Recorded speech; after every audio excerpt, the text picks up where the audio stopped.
ভবনের উপর উঁচু হতে ঝাঁপ দিয়ে নিচে সুইসাইড করছে। এরপরের থেকে এই ভবনটা সম্পূর্ণ পরিত্যক্ত অবস্থায় পড়ে আছে। দেখেন ভিতরে কেমনে ঢুকুম ভাই, ভিতরে ঢুকার কোনো ব্যবস্থা নাই। দেখেন কিভাবে সিল করছে যাতে করে এই গেট না কেউ খুলতে পারে এবং এই ভবনের ভিতর কেউ প্রবেশ না করতে পারে। আমি হতভম্ব হয়ে গেলাম দেখি যে এই উঁচু ভবন থেকে কিভাবে ওরা সুইসাইড করছে। এটা আমি চিন্তা করতেছি বুঝছেন, কিভাবে সম্ভব ভাই। এই এত সুন্দর এত বড় একটা ভবন এখন এই দুইজন মানুষের জন্য, এই দুইজন সুইসাইডের জন্য সম্পূর্ণ পরিত্যক্ত অবস্থায় পড়ে আছে। একটা কথা আমি আপনাদের বলি, আমাদের বাংলাদেশ হচ্ছে একটা মুসলিম দেশ, একটা মুসলিম কান্ট্রি। সুইসাইড হচ্ছে হারাম, এটা প্রত্যেকটা ধর্মেই বলা আছে সুইসাইড হচ্ছে হারাম। সুইসাইড করলে যে ধর্মেরই মানুষ হোক না কেন, সুইসাইড করলে জাহান্নাম নিশ্চিত, সে কোনো দিনই বেহেশতে যেতে পারবে না। এই ভবনটা হইতে সেই দম্পতি অর্থাৎ বয়ফ্রেন্ড গার্লফ্রেন্ড ঝাঁপ দিয়ে নিচে পইরা আত্মহত্যা করছিল ইউক্রেনের, বুঝছেন, অধিবাসী হিসেবে জার্মানিতে আসছিল। পরবর্তীতে সেই কাপেল বলতে পারে, সেই জুটি এই ভবনের উপর থেকে ঝাঁপ দেওয়া নিচে পড়ছে, নিচে পড়ে সুইসাইড করছে। এবং এটা কিন্তু একটা ভবন ছিল, অফিস ছিল, বাসা বাড়ি ছিল এখানে, ঠিক আছে, বিরাট বড় ভবনটার ভিতরে। এবং ওই কাপেল বা ওই যে দুইজন মারা গেছে সুইসাইড করে, ওরা এখানে মারা যাওয়ার পরে ওদের নাকি অস্তিত্ব মানুষরা টের পাইতো, এখানে যা থাকতো, যা সিকিউরিটিতে কাজ করতো না, ওরা নাকি রাত্রের বেলা অনুভব করতো যে এখানে মানে দৌড়াদৌড়ি শব্দ, বিভিন্ন কান্নার আওয়াজ। পরবর্তীতে এই ভবনে আর না কেউ কাজ করতে সাহস করে এবং কেউ থাকতেও চায় নাই।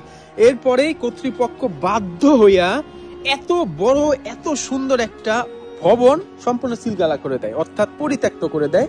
এবং এটা সম্পূর্ণ পরিত্যক্ত অবস্থায় বর্তমানে পড়ে আছে, কেউ এখানে আসে না, কেউ থাকেও না। এবং এটা নাকি কয়েক বছর পরে ভাঙ্গা ফেলবে, কিন্তু ভাই ভাঙতেও তো টাকা লাগে, তাই না বলেন। এবং এখানে সিসি ক্যামেরা আছে, দেখছেন, আমাকে কিন্তু ওরা রেকর্ড করতেছে। এই দেখেন লাইট জ্বলে উঠছে, আমাকে কিন্তু ওরা রেকর্ড করতেছে ভাই, আমারই কিন্তু ওরা ভালো মতো রেকর্ড করতেছে। আমি যদি এটার ভিতরে ঢুকি তৎক্ষণাৎ পুলিশ এসে পড়বে, তৎক্ষণাৎ। আর এটার ভিতরে ঢুকারও কোনো ব্যবস্থা আমি দেখলাম না, কারণ সবকিছু সিল করে দেওয়া। আমি কি বলবো বলেন, আমি নিজেও হতভম্ব হয়ে গেছি। এত সুন্দর একটা ভবন হইতে মানে কেমনে পারছে দুইজন, তাও কাপেল, ভালোবাসার জন্য ওরা নাকি এখানে সুইসাইড করছে। কি বলবো বলেন, হায় রে ভালোবাসার কপালে উষ্টা মারেন, সুইসাইড, ছি ছি ছি। আমি যা হতভম্ব হয়ে গেছি। আমি শুধু দেখাইতে আনছিলাম, দেখছেন কি ভবন। এই ভবন থেকে আত্মহত্যা করে মারা গেছে দুইজন, একজন ছেলে একজন মেয়ে। মেয়েটার বয়স ছিল আপনার 17, ছেলেটার বয়স ছিল 23। ইনফরমেশন সবকিছু নিয়ে আসছিলাম এখানে, কিন্তু আফসোস এটার মধ্যে ঢুকতে পারলাম না।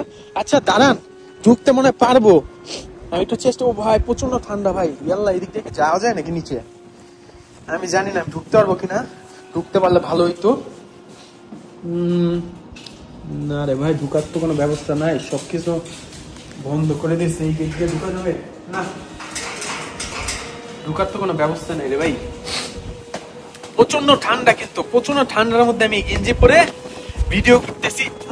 তার মধ্যে কি বাতাস দেখেন, কি সুন্দর জায়গার মধ্যে এই দুইজন সুইসাইড করছে। এই দেখেন লাইট জ্বলে আছে, আমাকে কিন্তু ওরা ক্যাচ করতেছে, অর্থাৎ আমার ভিডিও কিন্তু ওরা ধারণ করতেছে সিসি ক্যামেরার মধ্যে। কি সুন্দর জায়গা দেখছেন, এই জায়গার মধ্যে ওরা এই ভবনের উপর উঠা ঝাঁপ দিয়া আত্মহত্যা করছে। শেষ একটা কথা বলতে চাই, আচ্ছা এদিক দিয়ে যাওয়া যাবে নাকি? না ভাই, এদিক দিয়ে তো যাওয়ার কোনো রাস্তা নাই।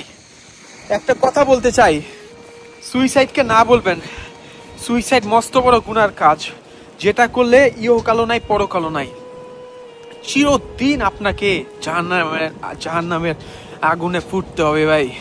সুইসাইড হচ্ছে এমন একটা জিনিস, যত ডিপ্রেশনে থাকেন না কেন, কখনো মাথার মধ্যে এইসব চিন্তা আনেন না যে আমি নিজেকে শেষ করে দিব, এটাই হইতেছে আমার শেষ উপায়, শেষ রাস্তা। ভুল।